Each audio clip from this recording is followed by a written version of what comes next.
अस्सलाम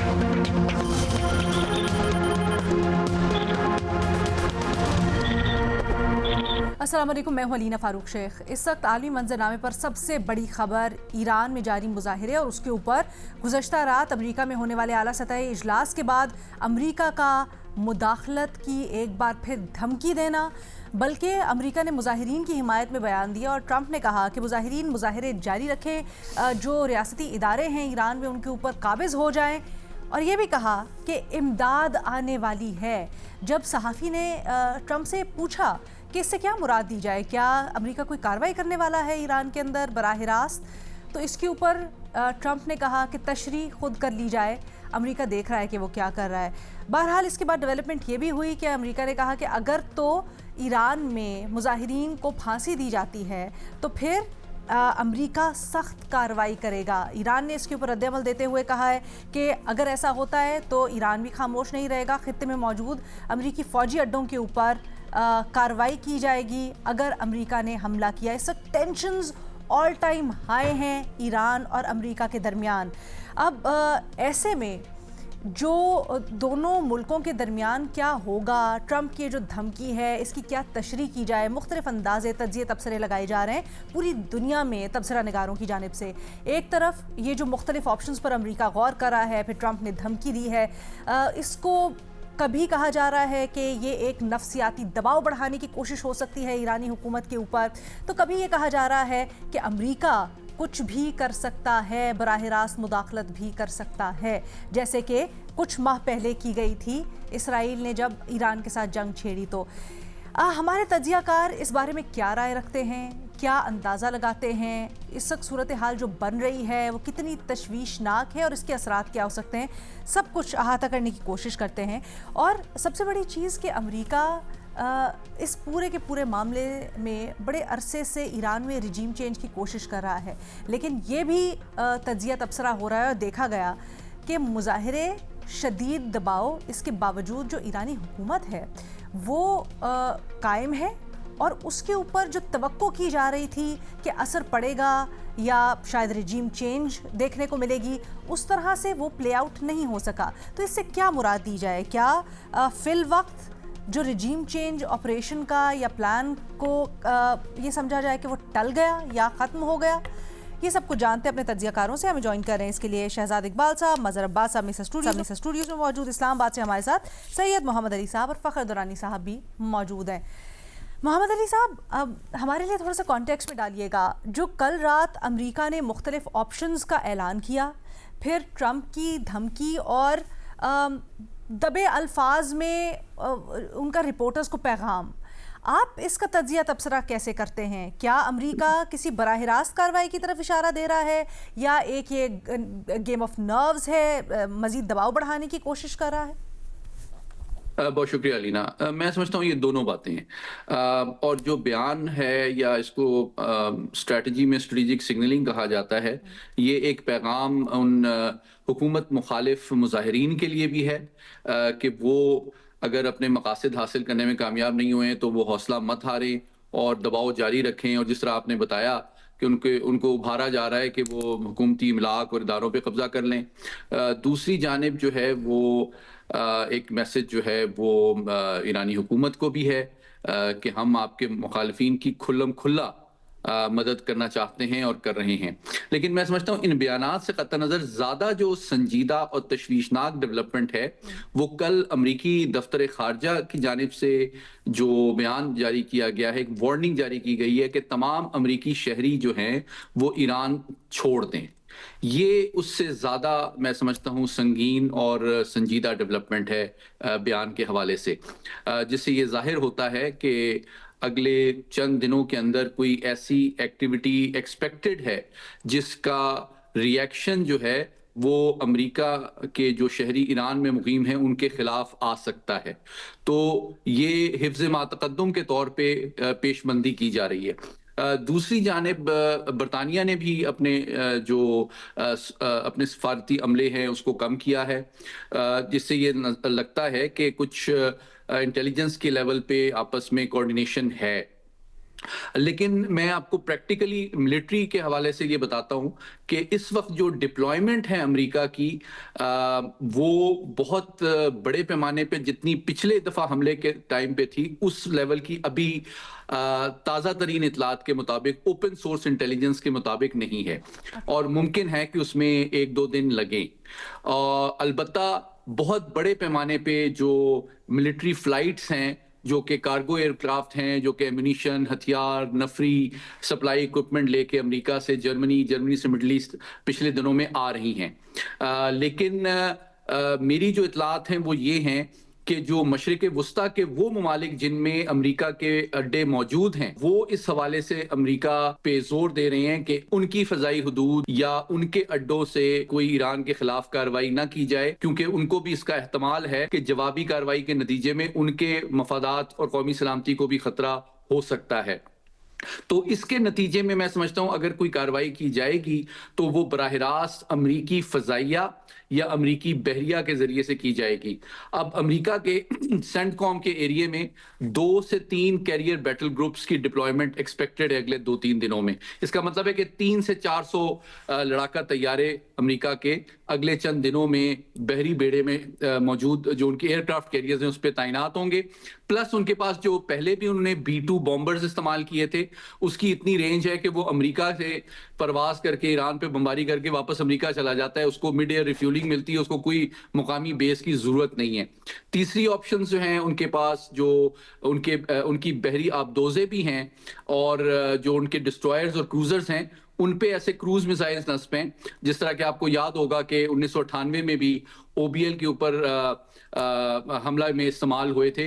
वो तकरीबन 12 से 1500 किलोमीटर रेंज के मिसाइल्स हैं, उनको भी इस्तेमाल किया जा सकता है। तो बुनियादी बात ये टेक्निकल डिटेल बताने का ये है कि अमेरिका के पास अगले 2 से 3 दिनों के अंदर ऐसी पोस्चर जो है ऐसा डेवलप हो जाएगा कि उसको जो बेसिस उसके मशरिक वस्ता में मौजूद हैं अगर उनके इस्तेमाल में कोई प्रॉब्लम भी हो तो उसको वो अपने तौर पे अपनी फजाइया और बहरिया को इस्तेमाल करके कोई कार्रवाई कर सकता है। लेकिन ज्यादा इंपॉर्टेंट सवाल अरीना ये है What will happen after that? क्या टारगेट्स हो सकते हैं, ईरान के पास क्या ऑप्शन है और तो इसमें मैं समझता हूं कि ऑब्वियसली जो ईरान की मौजूदा क़यादत है वो एक मुमकिना हदफ हो सकता है। और आपको मैं याद कराना चाहता हूं पिछले हमले में भी ट्रंप साहब का ये बयान मौजूद है रिकॉर्ड पे कि उन्होंने उनसे जब पूछा गया कि क्या आप ईरान की क़यादत को भी निशाना बनाएंगे तो उन्होंने कहा अभी नहीं, उन्होंने ये नहीं कहा कि कभी नहीं। दूसरी बात ये कि आपको याद है कि इसराइल ने भी एक कोऑर्डिनेशन के जरिए से जो इंटेलिजेंस बेस्ड ऑपरेशन किया था उसमें कामयाबी से ईरान की पासदारान इनकलाब, उनकी इंटेलिजेंस चीफ और उनके आर्मी चीफ तीनों को वो शहीद करने में कामयाब हो गए थे। तो इंटेलिजेंस का भी इंग्रेस ईरान के अंदर इसराइल का बहुत डीप है। तो जो रिएक्शन और अच्छा अब इसको अब अमेरिका की एस्टेब्लिशमेंट के अंदर बहुत मुख्तसर में बताना बहुत जरूरी समझता हूँ। 2 मकातबे फिक्र हैं जिसकी वजह से ये काम आज तक किया नहीं एस्टेब्लिशमेंट में कि जनाब अगर मौजूदा क़यादत की जगह पे कोई ऐसी शख्सियत मौजूदा ईरानी सियासी निज़ाम के अंदर भी उभर के सामने आए जो रिलेटिवली मॉडरेट हो, बहुत ज्यादा एंटी अमेरिकन ना हो, न्यूक्लियर प्रोग्राम पे जरा हाथ हौला रखे और जो मिलिटेंट तंजीमें हैं मशरिक वस्ता में उनकी पुष्टपनाही कम कर दे तो वो अमेरिका के लिए एक्सेप्टेबल होगी। लेकिन जो ज्यादा हार्ड लाइनर हैं जो प्रो इजराइल हैं उनकी सोच ये है कि इस सियासी निज़ाम ही को ख़त्म करना चाहिए, इनके लीडरशिप को असैसिनेट करके ताकि अगर ये अनस्टेबल भी होता है लिबिया, शाम, इराक की तरह तो उनको कोई फर्क नहीं पड़ता एज लॉन्ग एज कि एक अमेरिका और इसराइल मुखालिफ हुकूमत ईरान में ना हो। तो ये सिचुएशन बहुत ज्यादा संजीदा इस वजह से है कि पहले अदवार के मुकाबले में इस वक्त ईरान तन्हा है, उसका शाम की तरह या दीगर मुताहरिब कुव्वतों की तरह कोई बहुत बड़ी सपोर्ट नहीं है। अवाम की सतह पे अलबत्ता सियासी निज़ाम के हवाले से आखिरी बात मेरी ये भी एक हकीकत है कि ईरान में कोई बहुत मुनज़्ज़म और मकबूल मुतबादिल सियासी कुव्वत मौजूद नहीं है। इस वक्त जो बड़े पैमाने पे प्रोटेस्ट सामने आए हैं वो सिर्फ एक अवामी परेशानी और फ्रस्ट्रेशन का इजहार है मगरबी पाबंदियों के नतीजे में जो इंतहाई महंगाई और अफरात ज़र की जो शरह है उसके खिलाफ ये मुजाहरा है। और ईरान की हुकूमत ने भी ये बयानिया बनाने की अपने अवाम के सामने कोशिश की है कि आपके ऊपर जो माशी मसाइल हैं उसके जिम्मेदार हम नहीं हैं, वो मगरबी ताकतें हैं जो आपके ऊपर पाबंदियां लगा रही हैं, आपके माशी मसाइल बढ़ा रही हैं। और मैं समझता हूं कि तमाम तर माशी दबाव, बयानिए की जंग के बावजूद मगरबी ताकतें ईरान के अंदर कोई ऐसी मुतबादिल सियासी शख्सियत या कुव्वत को डेवलप करने, कल्टीवेट करने या प्रमोट करने में कामयाब नहीं हुई हैं जो कि मौजूदा निज़ाम को तब्दील कर सके। और क्या यही वजह है कि जो तवक्को की जा रही थी कुछ दिनों पहले या कुछ महीनों पहले कि जो क़यादत है मौजूदा वो बदलेगी, फिर इन मुजाहिरों के नतीजे में बदलेगी, वो नहीं बदल पा रही है या वो कामयाब नहीं हुआ? जी बिल्कुल, मैं यही समझता हूं कि देखिए अमेरिका के अंदर भी ये सोच है कि अगर क़यादत नहीं भी रहती मौजूदा, वो सरवाइव नहीं करती कोई मुमकिना हमला, तो ये कोई गारंटी नहीं है कि जो उनकी रिप्लेसमेंट है वो उससे ज्यादा हार्ड लाइनर नहीं होगी, क्योंकि जो निजाम वहां पे है उस निजाम का मुतबादिल निजाम और उसकी अलमबरदार कोई नजरिया या कोई पार्टी या मकबूल लीडर भी वहां पे तमाम तर सियासी और माशी मसाइल के बावजूद सामने अभी तक नहीं आया है।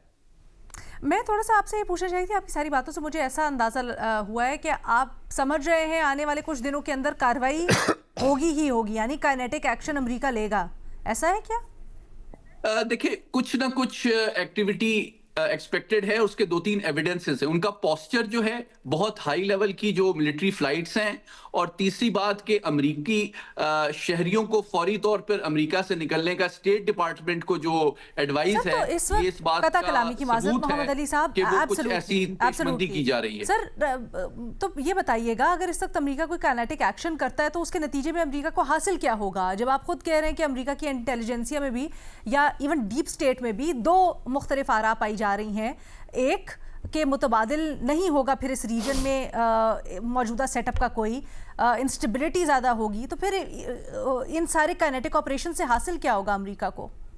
ये बड़ा अहम सवाल किया। मैं मुख्तसरन इसका जवाब ये दूंगा कि पिछले 36 साल में जितने मुसलमान ममालिक की रिजीम चेंज की गई है, वहाँ इंटरवेंशन की गई है, लिबिया को ले लें, यमन को ले लें, शाम को ले लें, अफगानिस्तान को ले लें, इराक को ले लें, वो सब डिस्टेबलाइज ही हुए हैं। तो मगरबी ताकतों की सेहत पे क्या फ़र्क पड़ता है? एज लॉन्ग एज के एक अमेरिका मुखालिफ हुकूमत या मजबूत कुव्वत वहाँ पे मौजूद ना हो, ये हदफ इटसेल्फ एक बहुत बड़ा हदफ है। और इसमें क्विकली पाकिस्तान के लिए बहुत बड़े सबक हैं कि हमारे जो सियासी मसाइल हैं, दीगर मसाइल हैं, उनको हम हर वक्त अंदाज में पीसफुली हल कर लें, वरना आपके जो मसाइल हैं उससे आपके दुश्मन भी फ़ायदा उठाने की भरपूर कुव्वत और कोशिश कर सकते हैं, और उसके लिए वो हमेशा तैयार रहते हैं। तो हमारी फ़ौज और एटमी हथियार जो हैं, अल्हम्दुलिल्लाह हमारी एक डायरेक्ट काइनेटिक अटैक के खिलाफ एक बहुत इंपॉर्टेंट डिटरेंस हैं। ठीक है, खारिज इम्कान नहीं कर रहे मज़हर अब्बास साहब, मोहम्मद अली साहब रजीम चेंज को अभी भी, और ख़ासकर जिस तरह से वो एंटिसिपेट करें कि अगर कोई कार्रवाई होती है काइनेटिक अमेरिका की तरफ से। आप पिछले तज्ज़िये में भी ये कह चुके हैं कि आपको लगता है कि अगर अमेरिका बराह रास्त मुदाखलत करेगा तो इसका बिल्कुल मुख्तलिफ और एडवर्स इफेक्ट होगा अमेरिका के तनाजुर में, मुजाहिरीन अमेरिका के ख़िलाफ़ मुत्तहिद हो जाएंगे। देखिए दुनिया में इससे ज़्यादा, अभी हमें वेनेजुएला में भी देखा, इससे ज़्यादा नेकेड एग्रेशन और क्या हो सकती है कि आप वहाँ इंटरनल स्ट्राइफ होगी, वहाँ इंटरनल इश्यूज़ होंगे, वहाँ प्रॉब्लम्स होंगी, वहाँ हर तरह की चीज़ें होंगी ईरान के अंदर, और हैं बिल्कुल, इसमें कोई शक नहीं है। लेकिन ये ईरान का इंटरनल मैटर है, ये किसी भी तरीके से इस तरीके से, और ताज्जुब है कि जिस तरह अक़वाम मुत्तहिदा की खामोशी नज़र आती है, जिस तरह सलामती कौंसिल की खामोशी नज़र आती है, जिस तरह पूरी अरब वर्ल्ड की खामोशी नज़र आती है, हम एक नेकेड एग्रेशन में अगर मगर तलाश कर रहे हैं। It's a naked aggression.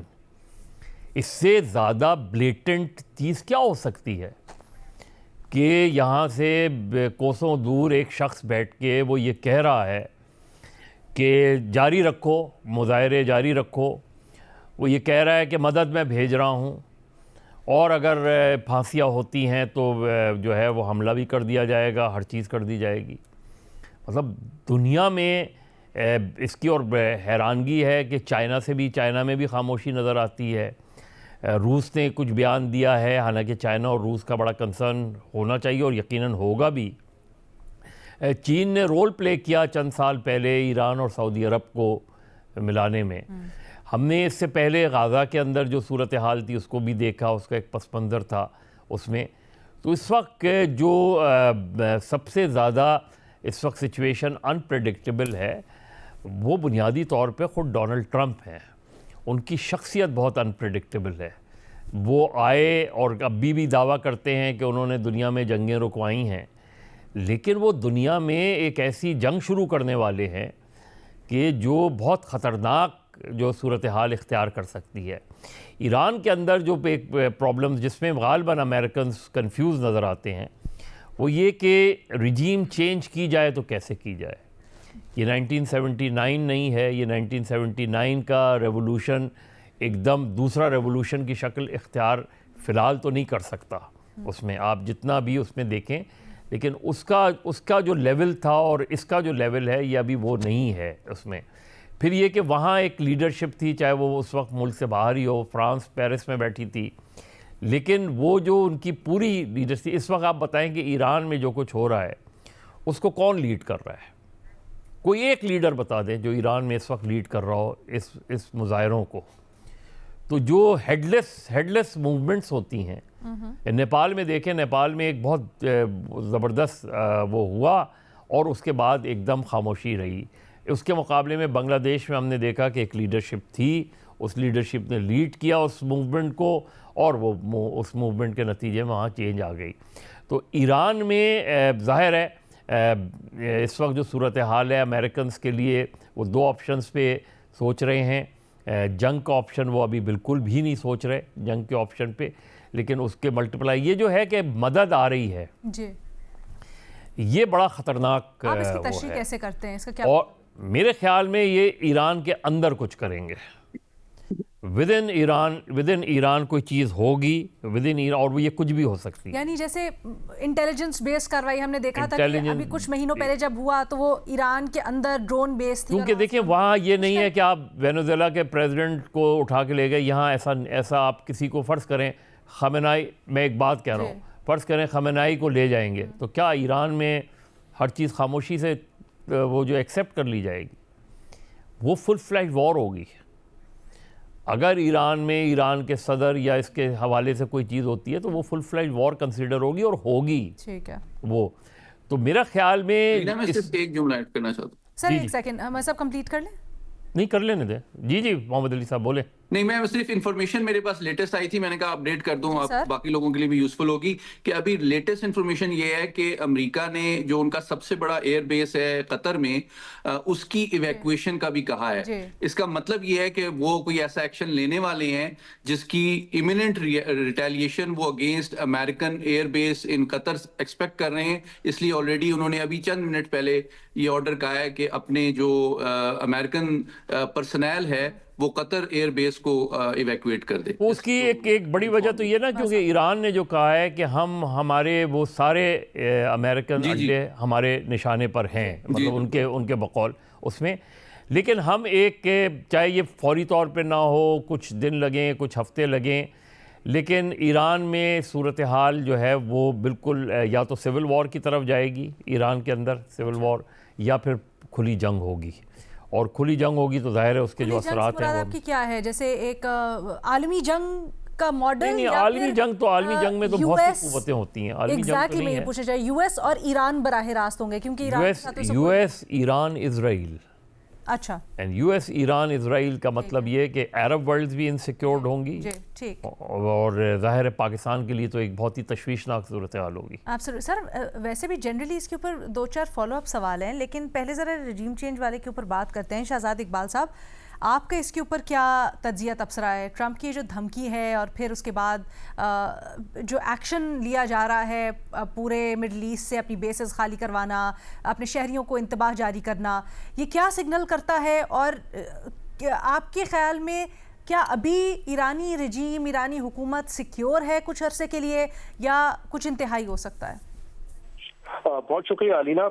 देखिए, जिस किस्म के बयानात आ रहे हैं अमेरिका की तरफ से, खासतौर पर डोनाल्ड ट्रंप की तरफ से, उससे तो लग रहा है कि उनका इंटेंट यही है कि वो जारियत करना चाहते हैं।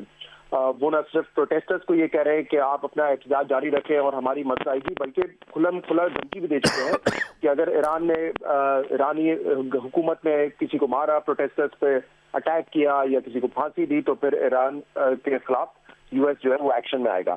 दूसरी तरफ ईरान ने भी बड़ा वाज़ेह तौर पे कह दिया है, क्या यूएई, सऊदी अरब, तुर्की, कतर, जहां पे भी एयर बेसिस होंगे यूएस के, वो उनको निशाना बनाएंगे अगर ईरान पर अटैक हुआ। तो मेरे ख्याल से इस बात को तो रूल आउट नहीं किया जा सकता, क्योंकि इस जून में ही हमने देखा था, राइट आफ्टर पाक इंडिया जो एक न्यूक्लियर वॉर छिड़ सकती थी, उसके बाद आपने देखा कि इसराइल ने अटैक किया ईरान को, और उस वक्त तो कई ऐसे हमें स्टेटमेंट्स नजर आए डोनाल्ड ट्रंप की तरफ से जिसमें वो इसराइल को कह रहे थे कि आप रेजिस्ट करें, रिस्ट्रेन करें।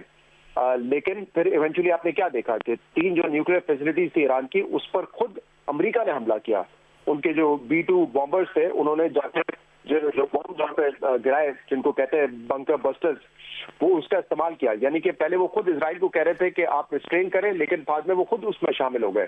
तो इसलिए ये कहना कि अटैक नहीं होगा अमेरिका की तरफ से, मेरे ख्याल से जितना हम डोनाल्ड ट्रंप को समझ सकते हैं वैसे तो बड़ा मुश्किल काम है, लेकिन वो ये हमला बिल्कुल कर सकते हैं। और इस मरतबा तो इनफैक्ट जिस किस्म के बयान हम देख रहे हैं, ऐसा लगता है जो अमेरिका में फौजी क़यादत है या एस्टैब्लिशमेंट है उनकी, वो उतनी ज्यादा कीन नहीं नजर आ रही जितने ज्यादा कीन खुद डोनाल्ड ट्रंप नजर आ रहे हैं। और ऑब्वियसली अगर वो है कीन, तो पीछे नेतन्याहू या इसराइल की सपोर्ट भी उनको हासिल होगी।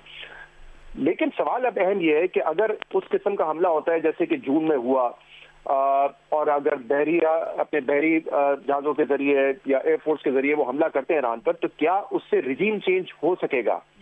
और अगर कोई चेंज आता है तो वो निजाम की तब्दीली होगी जिसकी अभी अली साहब भी बात कर रहे थे, या शख्सियात तब्दील हो जाएंगी? क्योंकि इस वक्त फिलहाल ईरान में जो एक पॉलिटिकल सिस्टम है उसमें तो आपको पता है कि जो मुकम्मल इख्तियारात है वो सुप्रीम लीडर के पास होते हैं। मतलब उनकी मर्जी के बगैर या उनके नॉट के बगैर कोई प्रेसिडेंट इलेक्ट भी नहीं हो सकता। तो क्या ये सिस्टम तब्दील हो जाएगा और कोई ऑल्टरनेट वहां पे मौजूद है? मुझे लगता है इन दोनों चीजों के चांसेस फिलहाल तो कम नजर आते हैं। अटैक हो सकता है कि ये शायद बहुत ज्यादा एस्केलेट भी हो जाए, लेकिन जब तक बूट्स ऑन ग्राउंड नहीं होंगे, क्या अमेरिका वहां पे कोई चेंज इन रिजीम कर सकेगा? इसके इम्कानात कम नजर आते हैं। एक तो इस वजह से कि बूट्स ऑन ग्राउंड होता नजर नहीं आ रहा मुझे, पहली बात यह है। दूसरा, ऑल्टरनेट कोई है नहीं। अभी आपने सुना होगा 1-2 दिन पहले रजा पहलवी साहब जो कि बड़े बयान दे रहे हैं, प्रोटेस्टर्स को कह भी रहे हैं कि आप अपना एहतजाज जारी रखें, उन्होंने कहा था कि मैं 1978 में आखिरी मरतबा ईरान गया था, यानी कि तकरीबन 5 डेकेड्स उनको हो चुके हैं। तो ऐसा तो नहीं नजर आता कि उनकी कोई बहुत ज्यादा ग्राउंड पे सपोर्ट मौजूद हो और अमेरिका उनको इंस्टॉल कर दे वहां पे और हालात नॉर्मलाइजेशन की तरफ चले जाएंगे। मेरे ख्याल से इसकी तो बहुत ज्यादा रेजिस्टेंस आएगी। 9-10 करोड़ आबादी है ईरान की, तो मुझे नहीं लगता कि इतनी सपोर्ट उनकी है रजा पहलवी साहब की, या कोई ऐसा ऑल्टरनेट नजर आता है सुप्रीम लीडर का जो वहां पे एक पॉलिटिकल कॉन्सेप्ट है जो उसको चैलेंज कर सके। और अगर करना भी होगा तो एज आई सेड कि क्या अमेरिका इसके लिए तैयार है कि वो इराक की तरह अपनी फोर्सेस को भेजे, अफगानिस्तान में अपनी फोर्सेस भेजी, वो एडवेंचर करने के लिए तैयार है अमेरिका? मुझे लगता है इसमें अंदर से वहां पे बहुत ज्यादा रेजिस्टेंस आएगी। दूसरा, आप ये देखें ना, 2001 में एक रिजीम चेंज उन्होंने किया, तालिबान हुकूमत उन्होंने खत्म कर दी वहां पे, फिर कारजाई आए, मुख्तलिफ गवर्नमेंट आई वहां पर, लेकिन क्या हुआ 20 साल के बाद? वही तालिबान हुकूमत वापस आ गई क्योंकि विड्रॉ कर दिया। इराक में जब उन्होंने रिजीम चेंज किया, सद्दाम हुसैन को तो उन्होंने हटा दिया, लेकिन अमेरिकन फोर्सेस वहां पे ज्यादा अच्छे टिक नहीं सकी, और अगर टिकी भी तो आपको पता है कि लाखों लोगों की जानें उसमें गई। तो वहां पे भी आपने कोई अमन होते हुए या कोई एक पीसफुल ट्रांजिशन तो नहीं देखी। हालात तो इराक के खराब ही हुए, तो इसके नताइज भी कोई अच्छे नहीं निकले जब भी रिजीम चेंज करने की कोशिश की गई है। तो इसलिए मुझे लगता है कि कोई, क्योंकि वहाँ ऑल्टरनेट सिस्टम मौजूद नहीं है, हो सकता है देखिए जो जितनी इन्फिल्ट्रेशन वहाँ पे मोसाद वगैरह की है, और जब जून में भी अटैक हुआ था, जब जंग हुई थी, तो आपको पता है बहुत सारे की लोग जो थे, जिसमें न्यूक्लियर साइंटिस्ट भी थे, फौज के लोग थे, जिनको एलिमिनेट किया गया था। और खुद उनके प्रेसिडेंट कह रहे थे कि मुझ पर भी हमला हुआ था जिसमें मैं सर्वाइव किया था मैंने। तो हो सकता है कि जितना वो इन्फिल्ट्रेट कर चुके हैं वो किसी न किसी शख्सियत को, अहम शख्सियत को मारने में कामयाब हो जाए, लेकिन मुझे तो फिर नजर आ रहा है कि जो कोई और होगा उनकी जगह उनको रिप्लेस कर देगा। ये निजाम जो चलता हुआ रहा है, इसको मुझे लगता है कि फिलहाल कोई अटैक करके, चाहे वो एरियल अटैक्स हो, उसके जरिए तब्दील करना फिलहाल मुश्किल नजर आता है। लेकिन जो सूरत हाल है उसमें एक एस्केलेशन हम जरूर देख सकते हैं, which might not and up in a regime change. Okay, एक छोटी सी हमें ब्रेक से वापस आते फिर इस पर मजीद बात करेंगे। Welcome back. अमरीका ईरान के दरमियान में तनाव शदीद और अमरीकी सदर ट्रंप ने मुजाहिरीन की हिमायत में बराह रास्त मुदाखलत की धमकी भी दे दी है। ऐसे में सूरत हाल के ऊपर तजिया तबसरा हम कर रहे हैं। फ़खर तुरानी साहब, आप कहिएगा, इस बार हम थोड़ा सा मुख्तलिफ रिएक्शंस भी देख रहे हैं। पिछली बार जब जून में इसराइल और ईरान आमने सामने थे तो हमने देखा कि इस्लामी ममालिक भी बड़ी खुलकर सामने आए। ना सिर्फ काइनेटिक तौर पर ये कहा गया कि अगर मामलात पहुंचे इस नहज पर तो मदद की जाएगी, बल्कि सिफारती तौर पर बड़े मुतहरिक थे जिसने चीज़ों को बहुत आगे बढ़ने से रोका। वो चीज़ें आपको इस बार क्यों नहीं नज़र आ रही, ख़ासकर इस्लामी ममालिक से? क्या आप समझते हैं इस वक्त कुछ ना कुछ बैक चैनल के ऊपर हो रहे हैं शायद जो हम देख नहीं पा रहे हैं और उससे मामलात रुक सकें, या इमिनेंट है कोई काइनेटिक ऑपरेशन? बहुत शुक्रिया अलीना। मेरा ख्याल है कि जो मेरे 3 फेलो पैनलिस्ट की तरफ से बात की गई है, मैं समझता हूं कि अभी ईरान के ऊपर जो सदर ट्रंप हैं वो हमला नहीं करेंगे। वो क्यों नहीं करेंगे, मैं इसके 3 पहलुओं के ऊपर बात करूंगा। पहली बात ये कि ये ईरान के ऊपर अभी हमला क्यों नहीं करेंगे, उसकी 2 वजूहात मैं आपको बताता हूँ। एक, आज टाइम्स ऑफ इसराइल की खबर है, उसमें ये कहा गया है कि जो इजरायली हुकाम हैं उनकी तरफ से अमेरिका को सजेस्ट किया गया है कि फ़िलहाल अभी अटैक ना करें जब तक कि जो ईरान के अंदर जो प्रोटेस्ट है वो हीट उनके रिजीम तक नहीं पहुंचती। तो अभी फ़िलहाल इसराइल की तरफ से ये सजेस्ट किया गया है कि अभी हमला ना करें। दूसरा जो सबसे इम्पॉर्टेंट है, आज वॉल स्ट्रीट जर्नल की खबर है, उसमें ये बताया गया है कि जो गल्फ़ कंट्रीज़ हैं, बिलखसूस सऊदी अरब की तरफ से ये लॉबिंग की जा रही है ट्रंप एडमिनिस्ट्रेशन को कि वो ईरान के ऊपर कोई काइनेटिक ऑपरेशन या जो मिलिट्री एक्शन है वो ना किया जाए।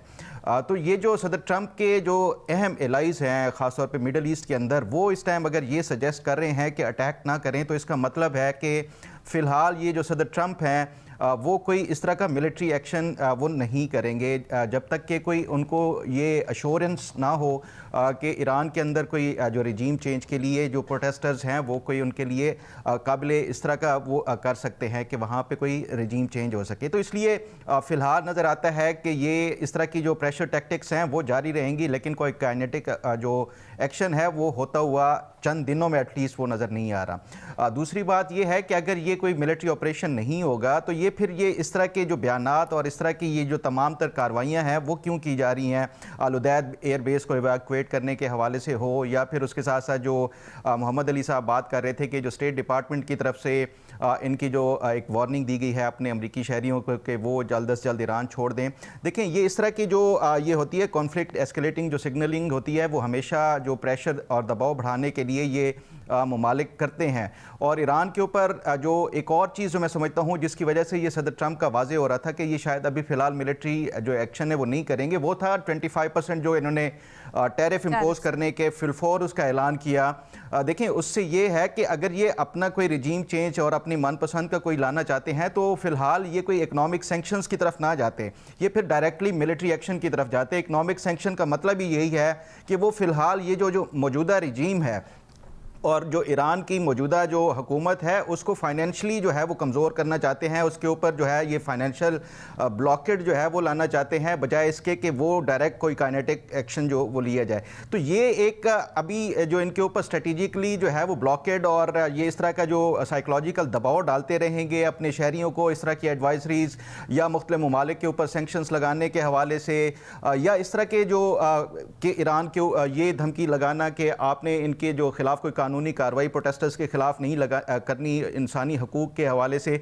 तो ये तमाम तर जो चीज़ें हैं ये रिफ्लेक्ट कर रही हैं कि ये फ़िलहाल जो दबाव वाला ये एक वो टैक्टिक्स इस्तेमाल करेंगे, ईरान को इंटरनली कमज़ोर करने की कोशिश की जाएगी और फाइनेंशली जो कि इस टाइम वैसे ही ईरान की मईशत है वो स्ट्रगल कर रही है, उसको मज़ीद जो है ये स्ट्रेंगल करके उसकी जो है फाइनेंशली मज़ीद कमज़ोर किया जाएगा, ताकि ये बाद के लिए इनकी कोई ग्राउंड जो है वो ज़्यादा सूरत हाल ज़्यादा मुनासिब होगी अगर प्रोटेस्ट मज़ीद इसको जारी रखे जाते हैं।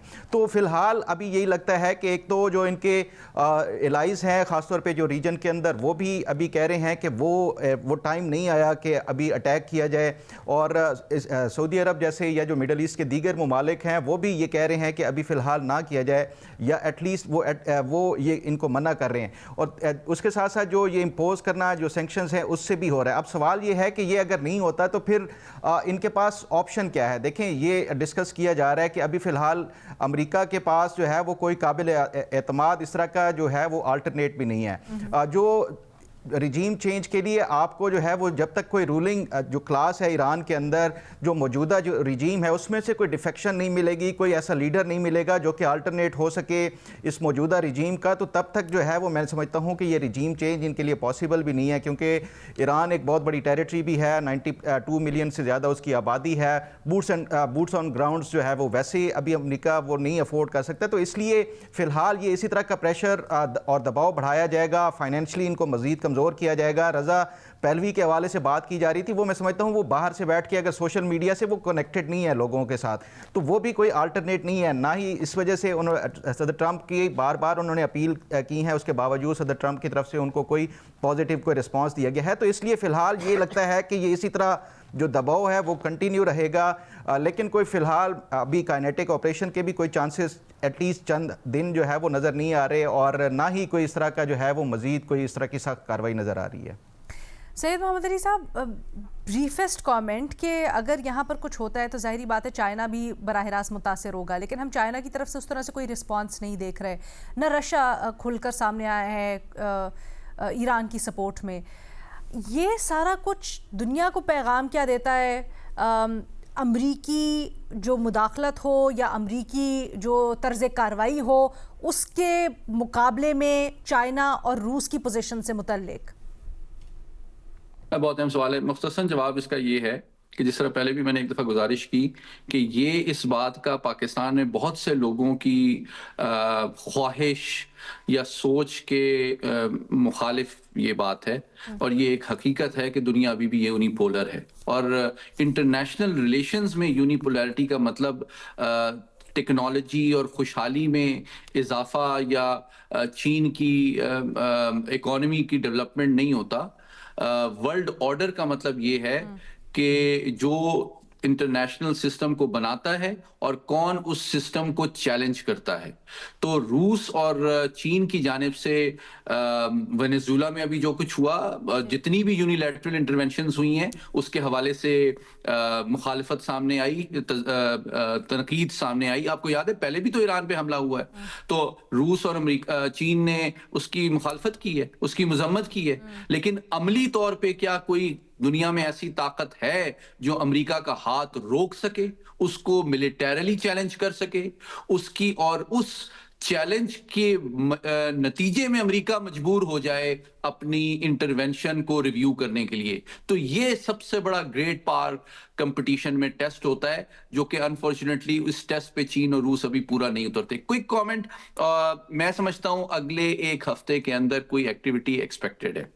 ठीक है, और ये मैं अखबारी इतलात की बुनियाद पे नहीं कह रहा, जो क्रेडिबल इंटेलिजेंस असेसमेंट्स हैं उसकी बेसिस पे कह रहा हूँ। खुद पाकिस्तान के जो सफीर हैं वहाँ पे तेहरान में, उन्होंने पाकिस्तानी जो कम्युनिटी भी वहाँ मौजूद है उनको एडवाइस की है कि वो अपने सफरी डॉक्यूमेंट्स और पासपोर्ट हर वक्त अपने साथ रखें, ताकि किसी वक्त भी उनका इनखला करने की जरूरत पड़े तो वो सेफली और क्विकली हम उनको इवैक्यूएट कर सकें। ये तो अमूमी प्रोटोकॉल नहीं होता?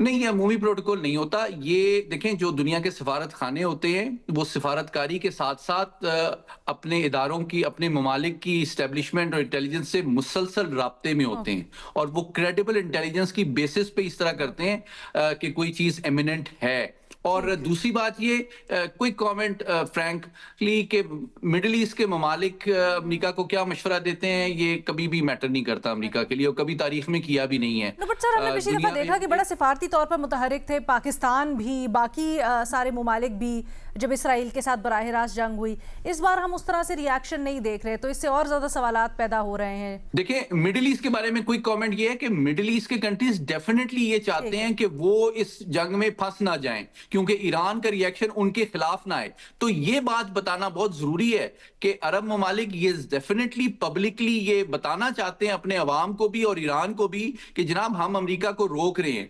इसलिए कल को आप अगर जवाब दें तो हमारी तरफ जवाब ना दें। उसका मकसद ये है, उसका मकसद उनकी कोई सलाहियत का इजहार नहीं है कि जनाब वो अमेरिका को बाज रखेंगे अगर अमेरिका ने सोचा है रिजीम चेंज को। और आखिरी बात ये है कि रिजीम चेंज मेरे ख्याल में सही वर्ड नहीं है। अच्छा, वर्ड ये है कि देखिए, अगर वो लीडरशिप को एलिमिनेट करना चाहते हैं तो इसका मतलब ये नहीं है कि कोई नई रिजीम आ जाएगी, लेकिन निजाम नहीं तब्दील होगा, जो निजाम तब्दील नहीं होगा।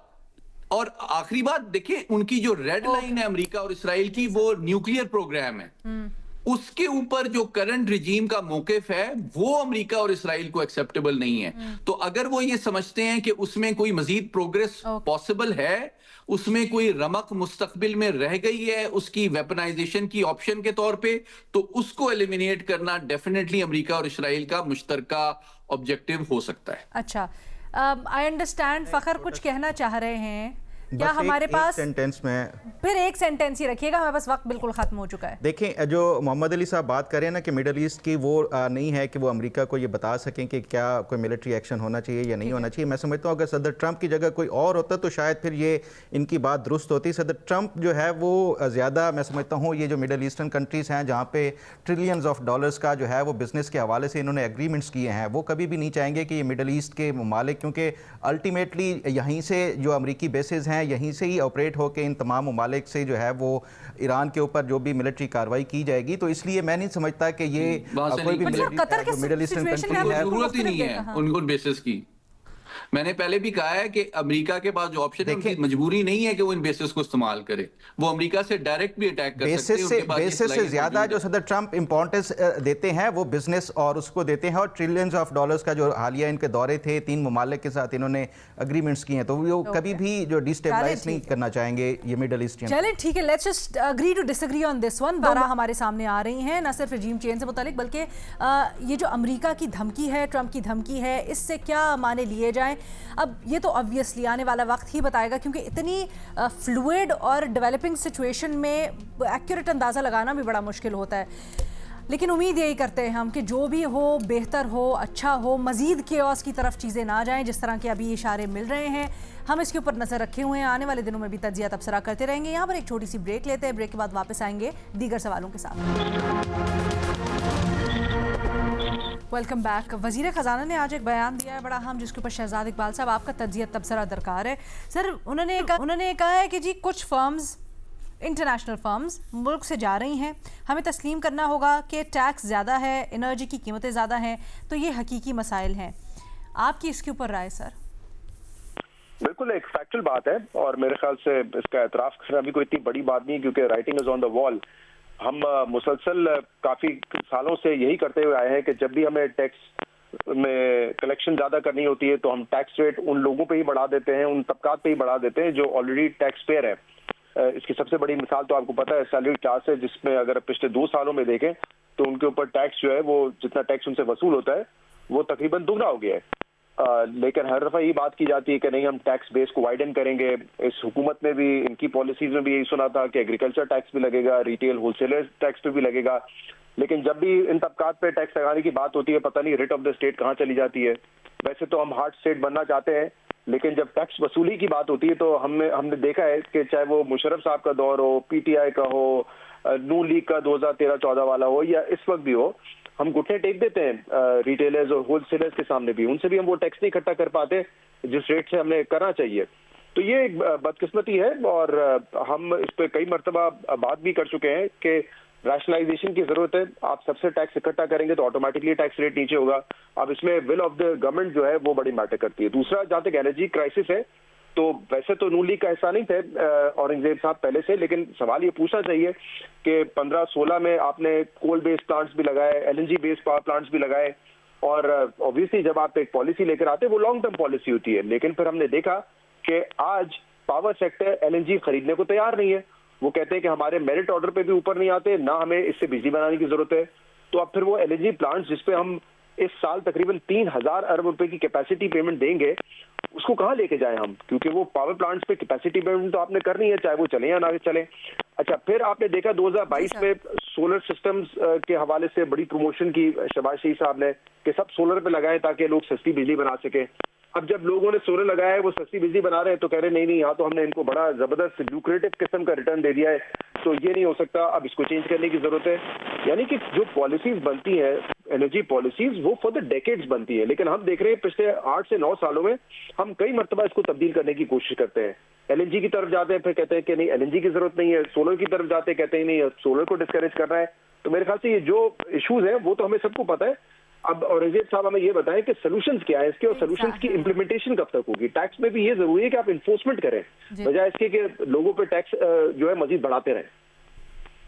ओके जी, मोहम्मद अली साहब, पूछा जा रहा है खैबर पख्तूनख्वा असम्बली की खुसूसी कमेटी बराए सिक्योरिटी ने कोर कमांडर पेशावर को इन कैमरा ब्रीफिंग के लिए खत लिखा। इस पर मौक़िफ़ सामने आ रहा है सूबाई असम्बली या सूबाई हुकूमत को ये इख्तियार हासिल नहीं कि वो कोर कमांडर से बराह रास्त इन कैमरा या इदारा जाती ब्रीफिंग की दरख्वास्त करे। आपकी इसके ऊपर राय? देखें, इसमें बड़ा मुख्तसरन दो तीन हकीकी जो पहलू हैं वो मैं आपके सामने रख देता हूँ। पहली बात यह है कि जो फ़ौज का कोई भी अफसर है वो किसी भी जगह तैनात हो सकता है। वो कोर कमांडर हो सकता है, वो GOC हो सकता है किसी डिवीज़न का, वो ब्रिगेड कमांडर हो सकता है। तो वो कोई सूबाई हुकूमत के मातहत नहीं होता। पहली बात तो ये है। दूसरी बात यह है कि अगर उनको महकमे दिफा से कोई ब्रीफिंग चाहिए तो वो महकमे दिफा को ख़त लिख सकते हैं और वजारत दिफा को ख़त लिख सकते हैं कि उनको इस पे ब्रीफिंग चाहिए। तीसरी बात यह है कि जो उनको मरकज़ी सतह पे दहशत गर्दी के हवाले से जो अहम इजलास हैं उनमें कई दफ़ा मदऊ भी किया गया है और उनमें कई दफ़ा उन्होंने आने से माजूरी भी जाहिर की है। तो बुनियादी बात यह है कि अगर आपने रियासत से और वफाकी हुकूमत से इंगेज करना है तो मैं नहीं समझता कि कोई इसमें चीज़ माने है। वो इस्लामाबाद जाएं, वो वफाकी वज़ीर दिफा से मिले, वो वज़ीर आज़म से मिले, उनको अपनी पार्टी और सूबाई हुकूमत की जनब से ताउन का यकीन दिलाएं। तो मुझे पूरा यकीन है कि वफाकी हुकूमत और वजारत दिफा जो है उनको वेलकम करेगी। लेकिन ये एक तहकमाना रवैया कि जनाब चूंकि मेरे सूबे के अंदर जो आर्मी का अफसर पोस्टेड है मैं उसको बुला लूँ कि आए जनाब आके मुझे ब्रीफिंग दें, तो ये मतलब गैर संजीदा सी बात है।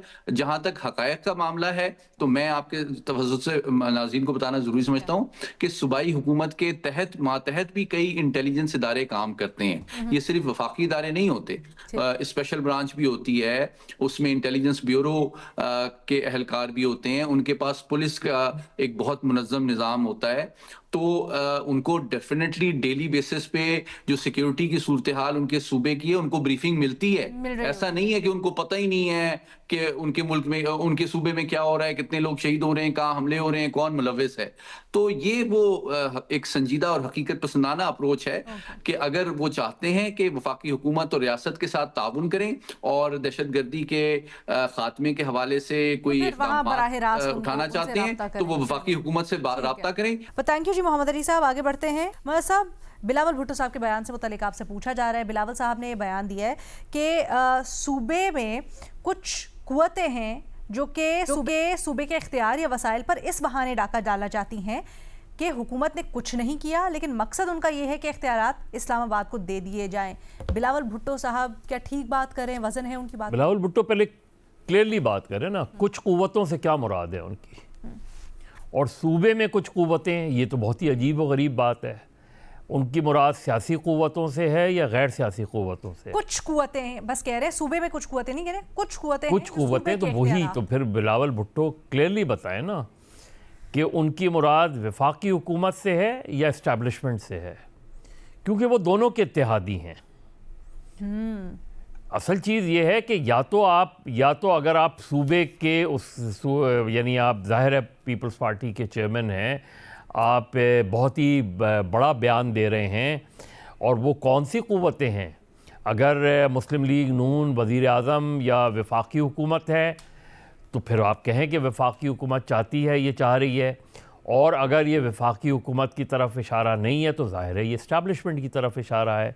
और इस हवाले से बहुत सी ख़बरें रही हैं, आती रही हैं कि 18वीं तरमीम में बहुत से चीज़ें जो है वो वापस लेने में इंटरेस्टेड है, वो है, और उसको अब उनके कि जी वो जो चीज़ें हैं वो जो इख्तियारात दिए गए थे उस पर सही मानों में, ये सारी बातें अपनी जगह हैं, लेकिन बिलावल भुट्टो उसकी कोलिशन का हिस्सा हैं।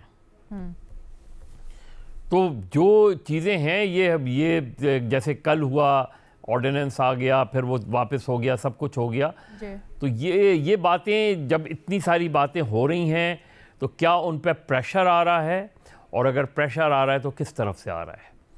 तो अभी तक तो स्पेकुलेटिव बात कर रहे हैं बिलावल भुट्टो, स्पेसिफिक बात नहीं खुलकर बताएं, स्पेसिफिक बात करें। स्पेसिफिक बात करें, क्योंकि अगर आपके अगर 18वीं तरमीम के अख्तियारात वापस लिए तो कहें, खुलकर बात करें ना उसमें।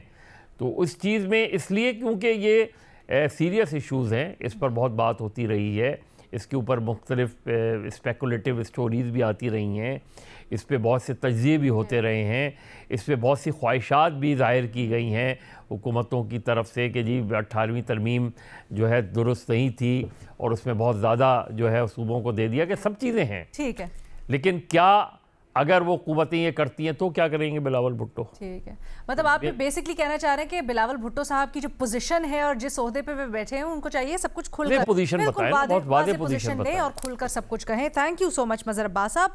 फखर दुरानी साहब, इंतहाई मुख्तसरन बताइएगा। अली अमीन गंडापुर साहब ये दावा कर रहे हैं कि पाकिस्तान के पास अफगानिस्तान की सरजमीन को दहशतगर्दी के लिए इस्तेमाल किए जाने के वाज़े दस्तावेजी सबूत हैं।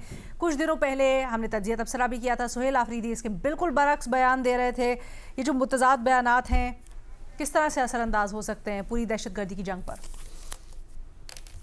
अलीना, ये जो पीटीआई की तरफ से पॉलिसी है ये आज से नहीं है। जब अली अमीन गंडापुर खुद वज़ीर आला थे तो वो उस टाइम वो भी इसी तरह के बयानात देते थे और विफाक से हट के बयानात देते थे, और विफाक से हट के ये कहते थे कि वो खुद जो है वो अफ़गानिस्तान के साथ बातचीत करेंगे इस हवाले से।